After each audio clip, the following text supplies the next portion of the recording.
Hey YouTube, what's poppin'? It's your girl. Happy Thursday. Happy 11/11. And we gonna shout my little brother out quick. He's turning 11 on 11/11. And if my mom would have just waited like one more year, his birthday would have been 11/11/11. But it's 11/11/10. But still, it's still 11/11, and he's 11 years old. So it's his.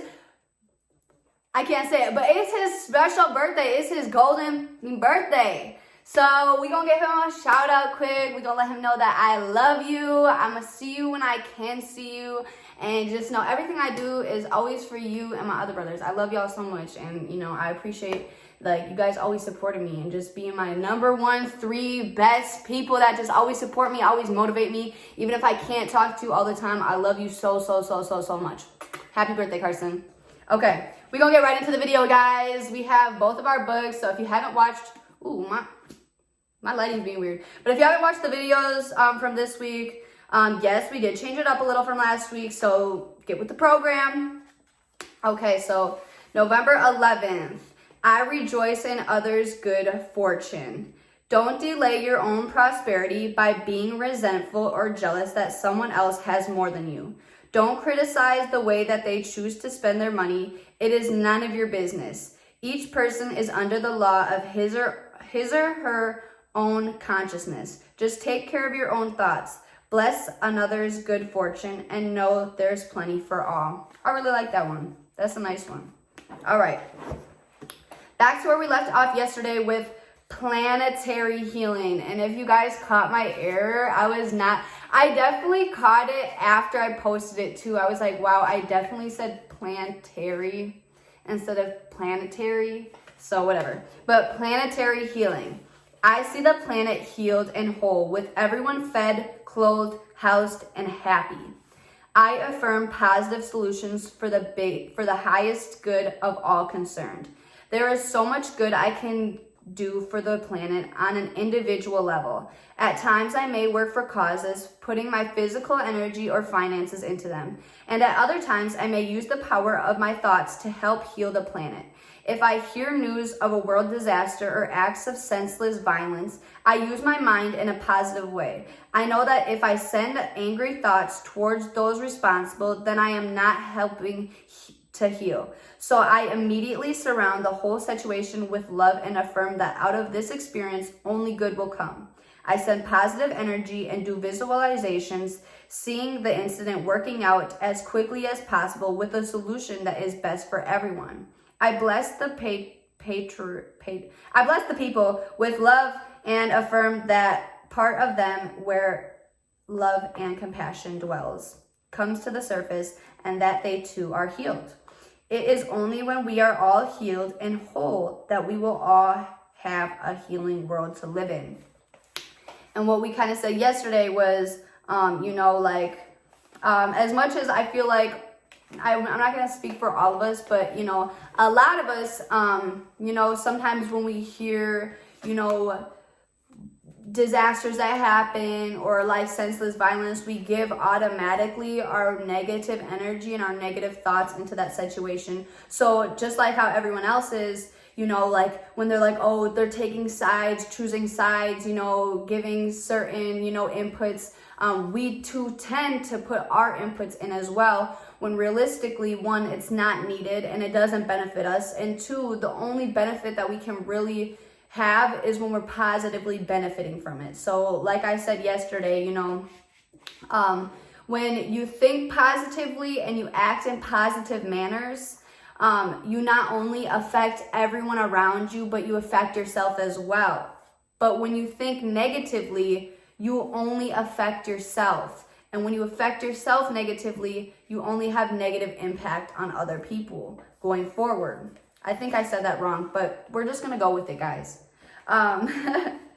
It says, I may use the power of my thoughts to help heal the planet. If I hear, if I hear news of a world disaster, But I really liked what it said, I may use the power of my thoughts to heal the planet. Because what do I always say, guys? Like, my biggest thing on here is thoughts are things. Words are very powerful as well, but your thoughts go so much further, because your thoughts, regardless if you're conscious or subconscious, whether you know or you don't know, you are always using the law of attraction with your thoughts. So thoughts are always things. So you can have the power to heal something just with your thoughts, just by thinking positively. And by thinking, by thinking positively, you can, help get an understanding of, the situation going on around you, and then, having other, being able to give good advice. I want to give an example just of last night, and wow, my phone's blowing up, so I'm kind of getting distracted, guys, but it's okay. An example of last night, I had a friend, and she texted me, she's like, girl, I'm like, what? And she's just like, I just lost all of the money that was in my wallet. And I was like, okay, well, first things first, when did you last see it? Because if you just saw it, within a matter of an hour, before thinking anything bad, anything, negative about the situation, just take a look around you. And she said, last time I seen it was the night before. And I said, okay, well, you were at home all day until you went out. So instead of automatically assuming that the money is lost, or you lost the money, or you don't have that money no more, just think, okay, well, first of all, take a step back. It could be in the car that you rode in. It might have left itself at home because it needed you to go through this situation. It needed you to learn this experience and learn that you can't automatically think that you lost something or you don't have it. You have to literally affirm to yourself that, you have it. When you think about, something negative, you attract like thoughts. Like attracts like. So if you think that you're going to be late, you're going to be late. If you think that you lost that money's already long gone. So I literally told her, before even stressing about it, literally go in the mirror, in a bathroom, and tell yourself, money loves you. Money's your best friend. Money's attracted to you. Money feels comfortable around you. You know what I'm saying? Affirm to yourself that, anything that is lost or spent comes back to you times 3. And just take a step back, and then, just finish your night and have a good night, because I promise you're going to wake up tomorrow morning and that money's either going to be at your house or back in your wallet.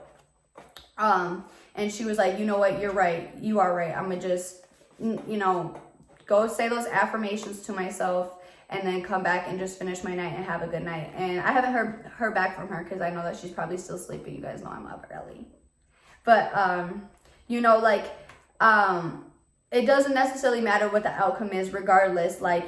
She's going to learn from that experience, because she did tell me, she's like, that's crazy, because all day I was, thinking about money and stressing about money. And I was like, and that's exactly why, it ran away from you, because you were thinking about it, you were stressing it, you were stressing about how you don't have enough of it. And that's why it's lost. That's why it ran away from you. So, I just wanted to kind of put that in there, because, the law of attraction and the power of thought has such a big influence on your life. But I'm gonna keep going, guys, because it's already an 8-minute video, and I hate when I keep you guys here more than 15 minutes. Oh, it was peace, guys. We already got that one. Dang, I can't do this.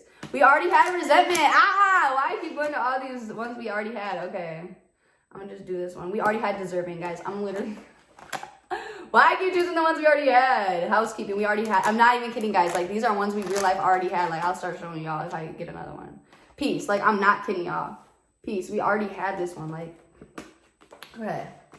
It's because I'm rushing. Spiritual laws. And what were we talking about? Spiritual laws. The law of attraction. Okay. Spiritual laws. Let me show y'all. Okay. You cannot bend spiritual laws to your old ways of thinking. You must learn to follow the new language. And when you do, then magic will be demonstrated in your life. The laws of energy are always operating. I just said that. Did I not just say that? Whether you decide to realize it or not, the law of attraction is always operating. You are always thinking, so you're always operating. You're always attracting your thoughts. Okay. So the law of energy are always operating. I am protected by the best insurance plan under the sun. Knowledge of universal laws and a love of working with them in all areas of my life. Learning spiritual laws is very much like learning to operate a computer or VCR. When I calm down and slowly and patiently learn the step-by-step procedures of the computer, it works beautifully. It is almost like magic. If I don't do my homework and don't follow the computer's law to the letter, then either nothing happens or it won't work in the way I want it to work. The computer does not give an inch. I can get frustrated as I want, while it patiently waits for me to learn its laws. And then it gives me magic. It takes practice, and it is the same with learning spiritual laws. Okay. So context on that, at least what I got from it, really just brings back, again, like the law of attraction. Like, you guys don't understand like how powerful this law is, but I literally stress it. Like, I feel like I can't stress it enough. Like, the law of attraction is always in motion. You have to think of yourself as a magnet. And like I say as well, like attracts like. So when I'm thinking about something or I'm talking about something, I'm attracting like thoughts, like situations, like people. So like examples that I gave, just prior, with the money, it goes so much further than that. A lot of people tend to be like, why do I always attract the same guy or the same type of girl? And it's because you automatically are thinking, like a lot of people are like, I have trust issues. You have trauma. So you need to work through that trauma. That is your own trauma to work through. You cannot get somebody else to come and fix that trauma for you. You have to physically love yourself the way you want to be loved before you have any expectations for anyone to come and love you that way. You have to physically go through your trauma and understand why you think the way you do when it comes to people and relationships before you can expect someone else to come and just automatically be the perfect person for you. Unless you are unless you are thinking about that person. And that's why I, stress this a lot too. The person that you want in your life, the person that you want attracted to you, you have to physically believe that that person's already yours. Think of them, believe, like I say, just what do they look like? What do they sound like? What do they do for you? What do you guys do together? How do they love you? What's their love language? What's their love language?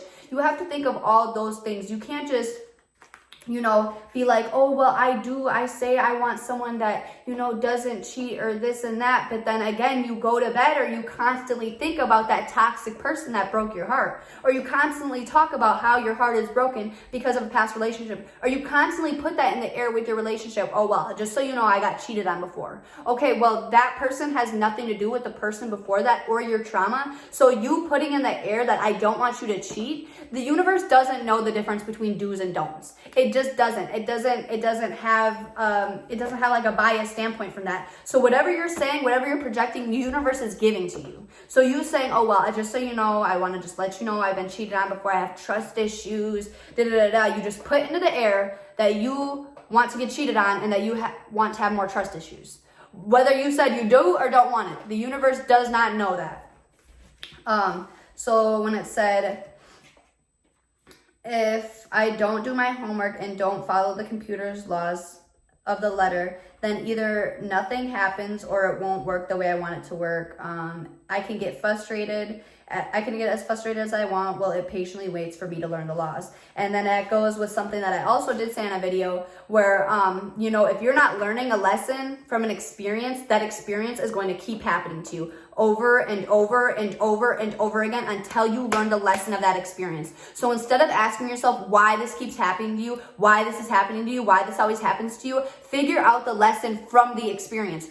What is the lesson? What is this trying to teach me? Because if you are not understanding the lesson, you are going to keep feeling and going through that same experience. It is tit for tat, guys. We're already at 14 minutes, so I want to cut this video. We can go back into that tomorrow and talk about it. I appreciate you guys for always listening, always tuning in every single day. We're going to have book club still next week on Tuesday, 7:30 Central Time, Wisconsin time, 6:30 p.m. Arizona time, Central Mountain Time.